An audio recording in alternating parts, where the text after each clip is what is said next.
Hello everybody, today we have a quick strike after action report inspired by our friends at Little Wars TV. We're going to be reviewing a 15mm war game where the American Army fights their way through the French hedgerows. Immediately following the establishment of secure beachheads in Normandy, the Allied armies turned their focus inland. Ahead lay an obstacle that would prove to be even more formidable than the Atlantic Wall: Norman hedgerow country. The Norman bocage is a centuries-old network of roads and hedgerows that delineate farm plots. These hedgerows were 3 to 15 feet high and were an ununiform mix of earth and vegetation. Roads in the Normandy interior were often narrow and enclosed with towering hedgerows on either side. The only open ground were the farm fields themselves, which were usually a couple hundred yards square. This terrain presents operational problems for the Allied armies. Mobility and visibility were severely limited in the choking hedgerows. Bocage country, however, was ideal for mounting a defense. The Germans understood that the bocage country would limit the effectiveness of American armor and channelize American infantrymen into well-prepared kill zones. U.S. commanders had not planned for this terrain, and traditional Army doctrine offered little useful guidance. After several weeks of bloody combat, field commanders began experimenting with new tactics of dealing with this terrain. Flexibility, ingenuity, and a reinvention of combined arms theory would eventually allow the American Army to move through the bocage country and dislodge the determined German defenders. Only then could the Americans liberate the French city of Saint-Lô and clear the way to the French capital of Paris.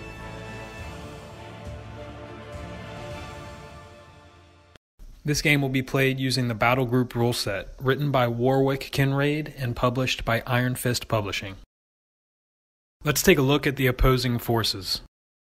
Rick will command the German forces, that of 17th SS Panzergrenadier Division. The force consists of 2 dismounted Panzergrenadier platoons supported by a variety of armored vehicles, a medium mortar section, and a heavy anti-tank gun. Tom will command the American force, that of the 2nd Armored Division. The force consists of 2 dismounted armored infantry platoons, supported by a platoon of Sherman tanks, a M5 Stuart light tank, 2 M8 self-propelled howitzers, and 2 combat engineer sections. Our table represents an area north of Saint-Lô on the outskirts of the city. At the beginning of the game, the Germans will be dug in a defensive position on the left side of the table. The Americans will begin their advance from the right side of the table. American units will slowly make their way into the battle area over the course of 3 turns.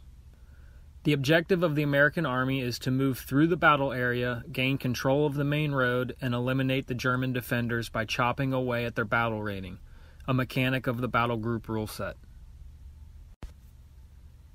The German objective is to deny the American forces mobility, afflict heavy casualties, and force a retreat based on battle rating. The game began with Tom, the German player, placing select units in ambush. In the beginning of the game, there is very little movement of German units as they are already placed in defensive positions.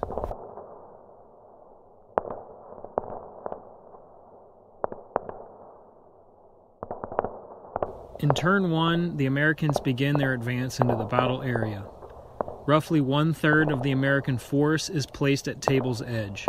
Rick, the American commander, advances several infantry squads as well as light tanks and engineers on the American left. The American strategy at this point is to advance light armored reconnaissance units in the form of a Stuart tank forward of the American advance to draw out German defenders. Then, the main body American force will push forward in the center and the right under the cover of regimental artillery. Hopefully, the artillery will pin or rout the German defenders and the American infantry armored team can advance through the open fields relatively unobstructed. By turns 2 and 3, the rest of the American force has entered the battle area. On the American left, the armored recon elements meet resistance in the form of German 81mm mortars. An M8 Scott is knocked out, and several infantry squads are pinned. The main effort, however, is in the center and the right, where Rick pushes forward his heavy armor.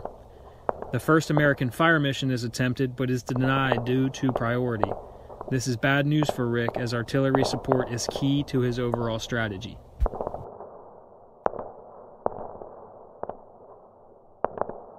In all areas, the combatants are now locked in continuous small arms exchanges. Casualties begin to mount for both sides.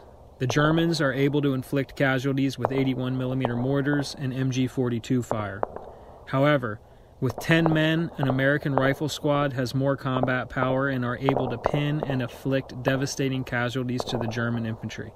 The fragile German battle rating begins to reflect this imbalance. Now that it is apparent that the main American assault will come from the center, the German armored reserves are called forward. A Panther tank, a Marder anti-tank gun, and a Stug are moved forward to meet the oncoming Sherman platoon. Now, with all forces in position, Rick begins his assault on the center field. Regimental artillery is called once again. This time both the comms and priority check are passed. A battery of 3 155mm guns await their grid coordinates. The fire mission deviates only slightly and is effective. The dug-in Pack 40 is destroyed and the defending German infantry squad and machine gun teams are pinned. Rick seizes this opportunity. The Sherman Dozer is used to breach the near side hedgerow. Infantry and a self-propelled gun are pushed into the contested field. A small arms exchange ensues.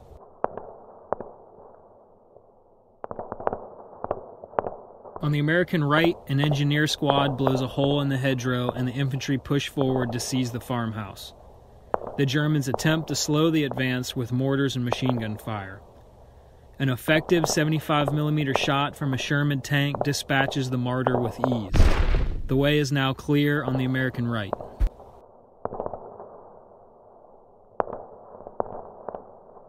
By the end phase of the game, the infamous German Panther tank is the principal obstacle remaining in the center field.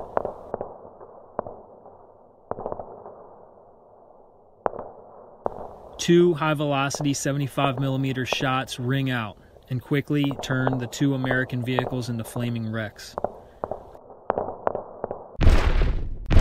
However, these shots would represent the death throes of the German defense. A daring infantry squad is able to flank the Panther and dispatch it with an effective bazooka shot to its track area. Now the remaining German infantry is in retreat. With a fractured battle rating, the German force can no longer stand to fight. The American forces are now able to move forward and seize control of the main road. This was, however, a costly victory for the Americans. As history proves, every inch of hedgerow country demanded a tribute of men and machine. Today, the flaming hulks of American armor are a harrowing reminder of the prices paid.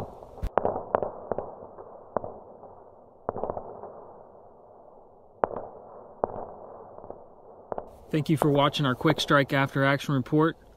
Make sure to check out Longshot Wargaming on YouTube, Instagram, and Twitter.